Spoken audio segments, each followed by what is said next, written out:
और पानी के अचकोलों से टीना का बदन भी हिल रहा था। तब मैं इन कपड़ों का जायजा लेने लगा जिनमें लपेटकर उसे आग से निकाल कर लाया था। इस वक्त ये कपड़े बहुत गनीमत मालूम हुए और मैं इन्हें कुरेदने लगा। फिर मोटी और लंबी पट्टियां फाड़कर मैंने इस तरह तख्ते के दोनों जानिब की कि इनकी रोक बन सके और टीना किसी अचकोले से समंदर में न गिर पड़े। इस काम से फारिग होकर मैं इत्मीनान से तख्ते पर बैठ गया। समंदर पुरसकून था, हवा अलबत्ता सर्द चल रही थी और बेहद भली लग रही थी, लेकिन टीना का कमजोर बदन इस सर्दी को बर्दाश्त नहीं कर सकता था। चुनाचे मैंने बाकी कपड़ों से उसका बदन ढक दिया और वो इस वक्त तक बेखबर सोती रही जब तक सूरज की किरणें उसके बदन में न चुभने लगी। उसने आंखें खोल दी और मुतवहिश निगाहों से चारों तरफ देखती रही। फिर जोर से चीख मारी, मम्मी, और उठकर बैठ गई। मैं उसके नजदीक ही था, चुनाचे मैंने उसका शाना पकड़ लिया टीना, और उसे मेरी तरफ सहमी हुई निगाहों से देखा। अंकल, वो मुझसे चिपट गई। गालबन उसे गुजरे हुए वाकयात याद आ गए थे। तो मैंने भूलना होगा, मगर अंकल अब हम क्या करेंगे? इस तख्ते पर सफर करते हुए बिल आखिर कहीं पहुंच जाएंगे। मैं तुम्हें कोई तकलीफ नहीं होने दूंगा टीना। फिर हम कोशिश करेंगे कि किसी ऐसी जगह पहुंच जाएं। अरे हाँ, तुमने कौन सी जगह बताई थी टीना जहां तुम जा रही थी? सेनेट पाल, वो जल्दी से बोली। ठीक है, हम वहीं चलेंगे। मैं तुम्हें तुम्हारे अजीजों के पास पहुंचा दूंगा। शुक्रिया अंकल, मगर मुझे मम्मी और डैडी बहुत याद आएंगी। उसकी आंखों से फिर आंसू निकल पड़े। थोड़ी देर तक ऐसा होगा टीना, फिर तुम्हारा दिल दोस्तों में बहल जाएगा। हाँ, रेशा और चार्ले से बड़े अच्छे दोस्त हैं। वो रोते हुए मुस्कुरा दी और मैंने रुख दूसरी तरफ बदल लिया। मुझे सख्त ज़हनी कोफ्त हो रही थी। समंदरी सफर जारी रहा। मैं नहीं जानता था कि हम किस तरफ जा रहे हैं। मुझे यह भी नहीं मालूम था कि कोई जमीन मिलेगी भी या नहीं। बहुत से मसाइल खड़े हो गए थे।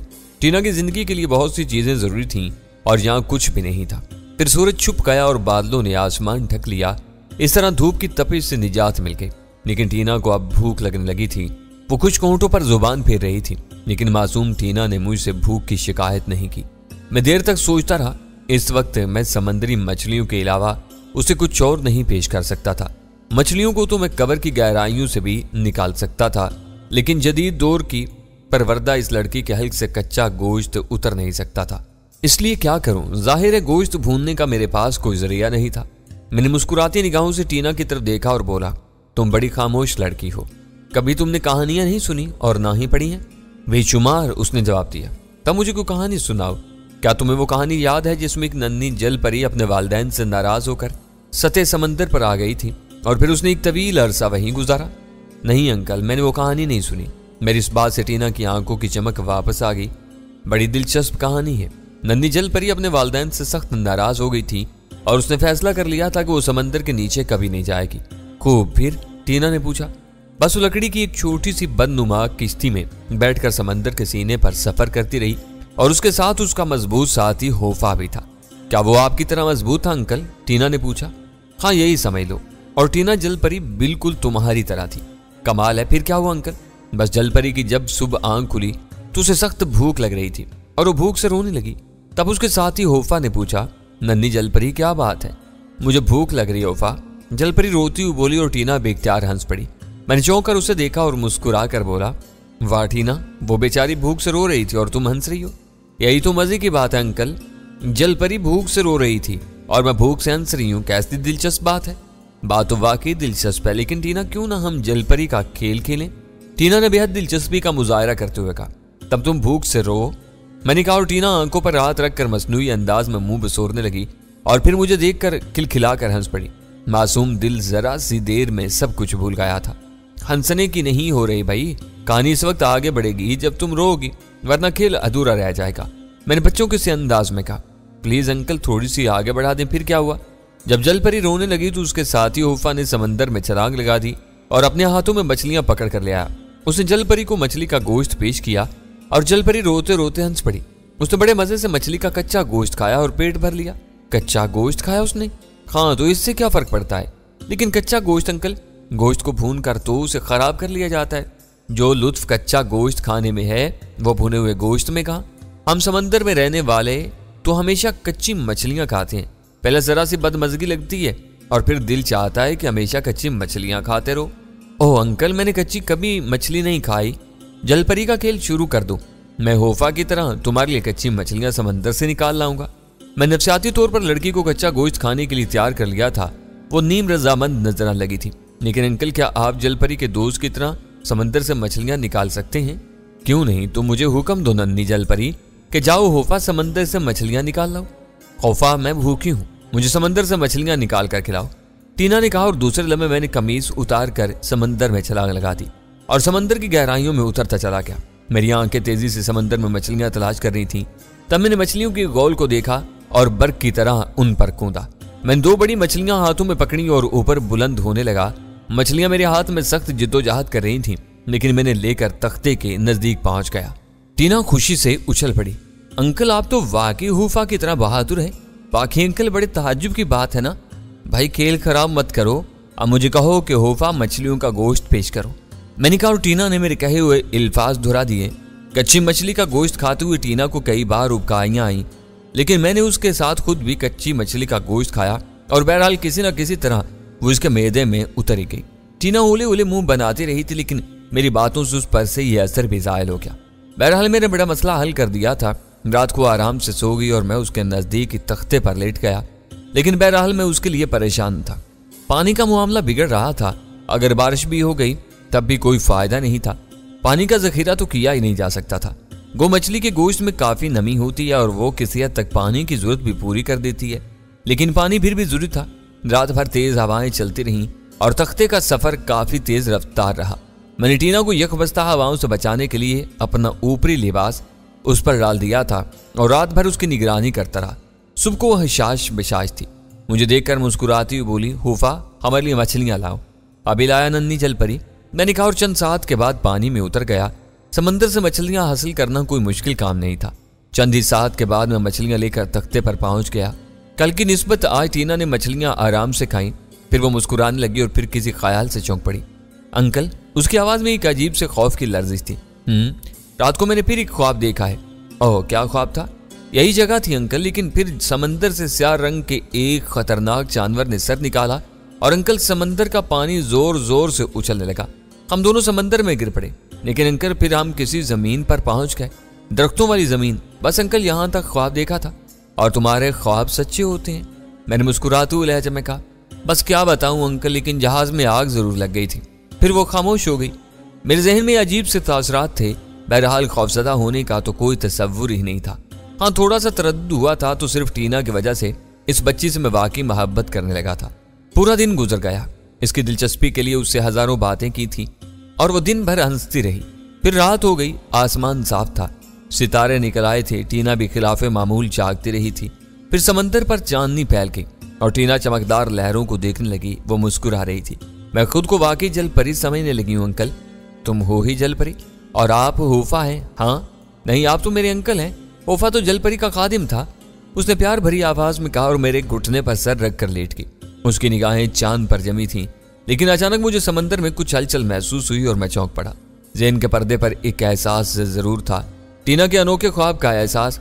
अगर जहाज में आग न लगती तो मैं इस बात को कोई अहमियत न देता, लेकिन इस वक्त मैंने आहिस्ता से टीना को नीचे लिटाया और समंदर में देखने लगा। खतरे का निशान ज्यादा दूर नहीं था। शार्क की दुम समंदर में किसी बादबान की मानिंद उठी हुई थी और इस उठी हुई दुम की जिसामत से शार्क की जिसामत का पता चलता था। दूसरे लम्हे मैंने टीना को होशियार किया। टीना, समंदर का स्याह जानवर आ गया है, तुम ये बंशे मजबूती से पकड़ लो। नन्ही जलपरी के सामने भी ऐसा ही एक अफरीत आ गया था जिसे हूफा ने हलाक कर दिया था, लेकिन इस दौरान जलपरी ने बहादुरी से अपनी हिफाजत की थी। मगर अंकल, वो क्या है? टीना ने पूछा और मैंने समंदर में छलांग लगा दी। शार्क को मैं तख्ते तक पहुंचने से पहले ही रोकना चाहता था। खूंखार मछली जिसामत में इतनी बड़ी थी कि मुझे सख्त ताज्जुब हुआ। शार्क मछलियां अमूमन इतनी बड़ी नहीं होती। उसने मुझे अपनी तेज आंखों से देख लिया था और दूसरे लम्हे उसने अपना वसी मुंह फाड़ दिया। वो मेरी जानिब लपकी, लेकिन प्रोफेसर में शार्क मछली के लिए तरने वाला नहीं था। मैंने उसके मुंह की गिरफ्त से बचकर गोता लगाया और उसके मुंह से बचने की कोशिश की। मछली मेरे बाजुओं की गिरफ्त से फिसल रही थी और उसने इतनी लंबी छलांग लगाई थी कि दूसरे लम्हे वो मेरे बाजुओं की गिरफ्त से निकल गई। मैं दोबारा उस पर अकब से हमला आवर हुआ था, लेकिन मछली ने मुंह फाड़ कर तख्ता दांतों में दबा लिया था। उसके तेज आरी जैसे दांत तख्ते की किनारों पर मजबूती से भिंच गए और टीना खौफ से चीख पड़ी। मछली ने तख्ते को जुम्बिश दी और टीना ने बड़ी मुश्किल से खुद को समंदर में गिरने से रोका। इसकी आंखें खौफ से फटी हुई थी, लेकिन मैं अभी अपने गुस्से से दीवाना हुआ जा रहा था। चुनाचे मैं उसके मुंह के नजदीक पहुंच गया। फिर मैंने अपनी कलाई मछली के मुंह के उस खुले हुए हिस्से में दाखिल कर दी जिसके अंदर खला था। क्योंकि इसके ऊपर नीचे के दांत तख्ते में फंसे हुए थे, इसलिए यह खला बाकी रह गया था। और इसके बाद मैंने बेपनाह कुव्वत सर्फ करके उसके मुंह को चीरना शुरू कर दिया। प्रोफेसर, ताकत की जहां तक बात है तो मैं तो तुम्हें सदियों की कहानियां सुना चुका हूं। यह मछली समंदर में बिलाशुबा बेपनाह ताकतवर थी, लेकिन इसे क्या मालूम था कि इसका मुकाबिल भी इससे किसी तरह कम नहीं है। मैंने आहिस्ता आहिस्ता दूसरा हाथ भी मछली के मुंह में दाखिल कर दिया और मछली ने झुंझलाहट में तख्ते को उलट पलट करना शुरू कर दिया। बड़ी खौफनाक सूरत हाल थी। मैं सिर्फ यह चाहता था कि उसे तख्ते से दूर ले जाऊं ताकि तख्ता उलट न जाए, और फिर मैं मछली के ऊपर और नीचे मुंह के अंदरूनी हिस्सों में कुव्वत आजमाई करने लगा और आहिस्ता आहिस्ता मैंने मछली के दांतों से तख्ते की गिरफ्त खत्म कर दी और उसके बाद मैं इसे पीछे धकेलने लग गया। तख्ता उलटने से बच गया था, लेकिन टीना उससे उसी तरह लिपटी हुई थी कि उसे आसानी से गिराया नहीं जा सकता था। मैं मछली से पूरी तरह नाबुर्द आज़मा था। मछली मुंह बंद करने की कोशिश कर रही थी और मैं अपनी कुव्वत सर्फ करके इस बात में लगा हुआ था कि उसे मुंह न बंद करने दूं, यहां तक कि उसके दांतों को मैंने अपने हाथों में ले लिया। उसके तेज और नुकीले दांत तकरीबन 8 इंच लंबे थे। मैंने इन तेज दांतों को हिलाने की कोशिश की। इसके बाद मैं मछली के मुंह को चीरने लगा। खूंखार मछली मुसीबत का शिकार हो गई थी। उसकी समझ में नहीं आ रहा था कि क्या करे। उसके हिलने से समंदर में तलातुम पैदा हो रहा था और मैं टीना को इस तलातुम से बचाना चाहता था। टीना बहुत बहादुरी से तख्ते से चिमटी हुई थी। इसने बहर सूरत अपने बचाव का बहादुरी से बंदोबस्त किया था, लेकिन मछली को हलाक करने के लिए मेरे पास कोई हथियार नहीं था। सिर्फ 2 हाथों की मदद से जिद्दोजहद में काफी दिक्कत हो रही थी, लेकिन वो ज़ेर नहीं हुई। तब अचानक मुझे जुनून चढ़ गया।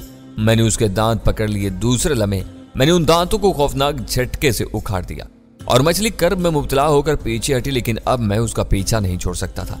मैं भी बर्फ की तरह आगे बढ़ा। उसके तेज नुकीले दांत मैंने गोश्त के एक तोदे समेत उखाड़ दिए थे। इन 2 नुकीले हथियारों को लेकर मैं उसके सर पर पहुंच गया। उसे समंदर में गोता लगाया, लेकिन वो अपने से ज्यादा खौफनाक इफरीत के बारे में कुछ नहीं जानती थी। मैं उसकी गर्दन पर सवार हो गया और दूसरे लम्हे मैंने उसके दोनों दांत उसी की खुली हुई बड़ी बड़ी आंखों में उतार दिए। मछली ने वो तूफान बचाया कि दूर दूर तक समंदर का पानी उछलने लगा, लेकिन इसके लिए यह सजा काफी थी। मैंने उसे छोड़ दिया और ज्यादा से ज्यादा गहराइयों में वो उतरती चली गई। मैं टीना की तरफ वापस चल पड़ा था, लेकिन टीना सख्त खतरे में थी। तख्ता उलट गया था। मैंने बदहवास होकर तख्ते के नीचे जाकर देखा। टीना मजबूत बंचों को पकड़े हुए थी। दूसरे लम्हे मैंने तख्ता सीधा कर दिया और उसकी देखभाल करने लगा। टीना के दांत सख्ती से भिंजे हुए थे और आंखें बंद थीं। मैंने उसका जायजा लिया और फिर उसे होश में लाने लगा। बिलाशुबा उसने बहादुरी से काम लिया था। तख्ते से चिमटे रहना मामूली बात नहीं थी। थोड़ी देर के बाद वो एतदाल पर आ गई। बहादुर जलपरी के खादिम ने बिलाखिर इफरीत को हलाक कर दिया। वो खौफनाक बिला भी क्या याद करेगी कि किस जलपरी से वास्ता पड़ा था। अंकल, उसने खौफ से मेरी गोद में मुंह छुपा लिया और मैं उसके गीले बालों में उंगलियां फेरने लगा। टीना सो गई थी, लेकिन मेरी ज़हनी हालत अजीब थी। इसका मतलब है कि अब जमीन भी मिल जाएगी। ये सच्चे ख्वाब मेरी अकल से बाहर थे। अब तो इसका बखूबी तजर्बा हो चुका था। जहाज में आग लगी, शार्क ने हमला किया, तो अब जमीन भी मिल ही जाएगी। ये रात दिन अजीब गुजर रहे थे प्रोफेसर। समंदर की जिंदगी मेरे लिए अजनबी नहीं थी, लेकिन इस बार मेरे साथ खौफ सफर कर रहा था और यह खौफ टीना की वजह से था। इससे कबल मैंने औरत को अपना साथी बनाया था, इसकी हिफाजत के लिए सब कुछ किया था, लेकिन इससे मेरी दिलचस्पी कायम रहती थी। इसके साथ गुजरने वाले लम्हात कुछ खुशियों की तकमील करते थे, लेकिन इस बार सूरत हाल दूसरी थी। टीना की मासूम बातों ने मुझे लुभाया था और इस बार एक और जज्बे से रोशनास हुआ था। मैं इस बच्ची के लिए सब कुछ करना चाहता था। जब सूरज ने सर उभारा तो मैंने समंदर के उफक पर एक भूरी लकीर देखी और मेरी निगाहों ने भांप लिया कि वो जमीन है। तहद्दे निगाह फैली हुई लकीर वाज़े होती जा रही थी। हवाएं उस तख्ते को जमीन की जानिब धकेल रही थी और जमीन तेजी से वाज़े होती जा रही थी। टीना ने भी जमीन देखी और खुशी का इजहार करने लगी। इस बार तो तुमने कोई ख्वाब नहीं देखा? मैंने मुस्कुराकर पूछा। नहीं अंकल, मैं गहरी नींद सोई, उसने जवाब दिया और मैं खामोश हो गया। तख्ते का सफर जारी रहा और इस वक्त सूरज आसमान की छत पर ऐन सर के ऊपर था जब तेज लहरों ने हमें खुश्की पर धकेल दिया। लेकिन सबसे पहली चीज जो हमें वहां नजर आई वो एक लाइफ बोट थी जो खुश्की पर पड़ी हुई थी। मैं खुश हो गया। यकीनन ये कोई आबाद जगह है, मेरे ज़हन में ख्याल आया था और फिर मैं टीना का हाथ पकड़कर आगे बढ़ गया। तख्ते को मैंने खींचकर खुश्की पर डाल दिया था। चंद लम्हात के बाद मैं लाइफ बोट के पास पहुंच गया। इंतहाई बोसीदा और खस्ता हालत में थी। निचले हिस्से में गहरी काही लगी हुई थी, इसके अलावा रेत की तहें चढ़ी हुई थी। मैंने उसके करीब रुककर चारों तरफ निगाहें दौड़ाईं। दूर दूर तक वीरानी और सन्नाटा था। भूरी रेत के इख्तिताम पर दरख्तों के झुंड नजर आ रहे थे। तब मैंने अपने ख्याल में थोड़ी सी तब्दीली की। अगर ये जजीरा आबाद भी है तो कम अज कम इस तरफ आबादी नहीं है। मुमकिन है दरख्तों की दूसरी तरफ आबादी हो, लेकिन वहां के रहने वाले इस साहिल पर नहीं आते। साहिल कदमों के निशानात से पाक था। यूं लगता था जैसे तवील अरसे से या इंसानों ने कदम न रखा हो। ये बुसीदा लाइफ बोट इस बात की निशानदही जरूर करती थी कि कभी कोई यहाँ आया था, लेकिन हाल में नहीं। इसके अलावा यह भी सोचा जा सकता था कि मुमकिन है खाली लाइफ बोट ही किसी तरह बहती हुई यहाँ निकली हो। जो कुछ भी था मुझे कोई परवाह नहीं थी। टीना तो अब मेरी जिम्मेदारी बन चुकी थी। कोशिश करूंगा कि इसे किसी सही मकाम पर पहुंचा दूं। टीना भी खामोश निगाहों से चारों तरफ देख रही थी। फिर उसने मेरी तरफ देखा और मैं खाम मुस्कुरा दिया। तुम परेशान तो नहीं हो टीना? नहीं अंकल, लेकिन ये कैसी जगह है? एक खूबसूरत और सरसब्ज जजीरा। आओ मैं तुम्हें इसकी सैर कराऊं, मैंने कहा और टीना को अपने कंधे पर बिठा लिया। नहीं अंकल, मैं गिर जाऊंगी, मैं पैदल ही चलूंगी, उसने कहा और मैंने हंसकर उसे उतार दिया। यूं हम दोनों दरख्तों की जानिब चल पड़े। घने दरख्तों का सिलसिला दूर तक चला गया था। उसके दरमियान ऊंची ऊंची घास उगी हुई थी। बड़ा वीरान माहौल था जिसमें अगर परिंदों की आवाजें शामिल न होती तो बड़ा भयानक था। लेकिन जिंदगी की अलामत परिंदे समंदर और दरख्तों पर परवाज करके खुराक तलाश कर रहे थे और इनके परों की फड़फड़ाहट की आवाज जिंदगी का एहसास दिलाती थी। मैं दरख्तों में दाखिल हो गया और तेज रफ्तारी से आगे बढ़ने लगा। ये सारा माहौल मेरे लिए अजनबी नहीं था। जमीन की आज भी वही शक्ल थी प्रोफेसर जो सदियों से पहले थी।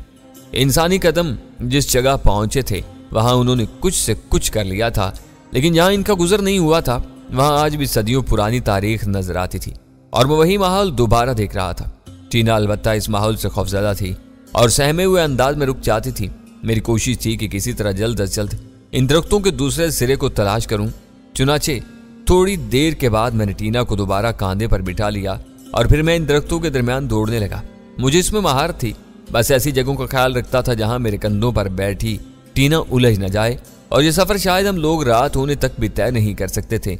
मैंने सिर्फ चंद घंटों में तय कर लिया। बिलाशुबा मैं किसी तेज रफ्तार घोड़े की तरह भाग रहा था और कभी कभी जब मैं कोई लंबी छलांग लगाता तो टीना खौफ से चीख पड़ती थी।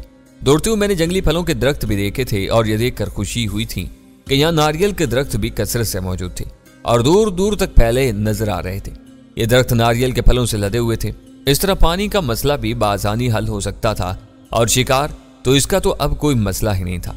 दरख्तों के दरमियान मैंने हिरन, नीलगाय, जंगली बकरे और खरगोश वगैरह भी देखे थे और इनके शिकार का वो तरीका मुझे आता था जो दूसरों को नहीं आता था।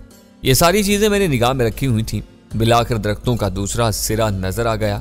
किनारे पर नारियल के दरख्तों की कितारें मौजूद थी और दरख्तों से आगे दूर तक घास फैली हुई थी। दरख्तों की दूसरी जानब नीचे नीचे पहाड़ी टीलों का सिलसिला नजर आ रहा था और यह सिलसिला खासा वसी और आरीज था। खुदरू झाड़ियां बकसरत थीं। वैसे ये एहसास रहता था कि यहाँ बारिश नहीं होती होगी क्योंकि बारिश के आसार नजर नहीं आ रहे थे। जमीन संगलास थी और यकीनन तपती हुई थी। इन सारी चीजों का अंदाजा मैंने लगा लिया था, लेकिन जरूरी तो नहीं था कि मैं यहीं रुक जाता, आगे भी तो बढ़ना था। हाँ, इस वक्त आर्जी कयाम की बेपनाह जरूरत थी। टीना मेरे शाने पर सफर करते करते थक चुकी होगी। यकीनी तौर पर दौड़ते हुए उसके बदन को झटके भी लगे होंगे और प्रोफेसर, मुझे इस बच्ची का बड़ा एक ख्याल था। मैं बाज़-औक़ात खुद पर हैरान होने लगता था कि मेरे ज़हन में यह जज्बा कहाँ से उभर आया। तब मैंने टीना को अपने शाने से नीचे उतार दिया। वो इसी जगह जमीन पर बैठ के और मुस्कुराते हुए कहने लगी, हाय अंकल, आप तो मुझे लेकर दौड़ते ही रहे। मैं इतनी थक गई हूँ तो आप न जाने कितना थक गए होंगे। उसने प्यार भरे अंदाज में कहा और मुझे इस अंदाज में बड़ा ही लुत्फ आया। तब भी मैंने प्यार से उससे कहा, तुम्हें मेरी थकन का एहसास है टीना? क्यों नहीं अंकल, आप इतने अच्छे हैं कि बस मैं कह नहीं सकती। मैं जब भी आपके बारे में सोचती हूँ तो मुझे एहसास होता है कि आप हालांकि मुझे सिर्फ जहाज पर मिले, लेकिन आप कितने अच्छे हैं। अगर आप मेरा ख्याल न करते तो मैं इसी कैबिन में आग से जलकर हलाक हो जाती, मुझे कोई भी ना बचा पाता। टीना, तुम ऐसी बातें मत सोचा करो। नहीं अंकल, मैं खुद नहीं सोचती। हाँ, जब मेरे जहन में ये सारी बातें आती हैं तो मैं सोचती हूँ। ठीक है, बात सुनो, मैं थकता नहीं हूँ, मैं बहुत मजबूत हूँ, लिहाजा तुम मेरी थकन की परवाह मत किया करो। हाँ अंकल, आप वाकई बहुत मजबूत हैं, टीना ने एतराफ़ करने वाले अंदाज में कहा और फिर चारों तरफ देखती हुई बोली, अंकल ये तो बिल्कुल कोई पहाड़ी इलाका मालूम होता है। हम कहाँ आ गए हैं? अभी हम कुछ नहीं कह सकते हैं टीना, लेकिन बहुत जल्द हम मालूम कर लेंगे हम ज़मीन के कौन से हिस्से में हैं। लेकिन कैसे अंकल? ये कोई मुश्किल काम नहीं है टीना। किसी भी जगह के बारे में अंदाज़ा इस जगह के महल वकू और आबो हवा के अलावा दीगर अवामिल से लगाया जा सकता है। वाकई अंकल? हाँ टीना, मैंने जवाब दिया और टीना को लेकर पहाड़ी टीलों की जानिब चल पड़ा। वो फासला बहुत ज्यादा नहीं था, लेकिन टीना चूंकि थकी हुई थी इसलिए मैं आहिस्ता रवि से यह सफर तय कर रहा था और बिलाकर थोड़ी देर के बाद हम टीलों के नजदीक पहुंच गए। मेरी निगाहें चारों तरफ भटक रही थी। मैं चाहता था कि कोई ऐसा गार तलाश कर लूं जहां टीना कयाम कर सके। पहाड़ी टीलों में गार तो नजर नहीं आया, अलबत्ता कुछ पहाड़ियां ऐसी नजर आईं जिनके कुछ हिस्से आगे की जानिब निकले हुए थे। और ऐसी एक छत के नीचे हम दोनों बैठ गए। मैं टीना की सूरत देखने लगा था। टीना के बारीक होंठों पर मुस्कुराहट फैल गई। तुम्हें यकीनन भूख लग रही होगी। हाँ अंकल, ये भूख बहुत बुरी चीज होती है। बहरसूरत टीना, आज तुम्हें मछली की बजाय किसी दूसरे जानवर का गोश्त खिलाऊंगा, और वो भी तुम्हारी पसंद के मुताबिक, यानी आग में भून कर। सच अंकल, अब तो यूं महसूस होता जैसे मैं हमेशा कच्ची मछलियां ही खाती रही हूं। लेकिन आप दूसरे जानवरों का शिकार या गोश्त कहां से हासिल करेंगे? दरख्तों के दरमियान भागते हुए तुमने बेशुमार जानवरों को देखा होगा। मैंने कहा, वो तो ठीक है अंकल, लेकिन आप इन्हें कैसे पकड़ेंगे? क्या आप इनका शिकार करेंगे? हाँ टीना, मगर कैसे? आपके पास तो बंदूक भी नहीं है।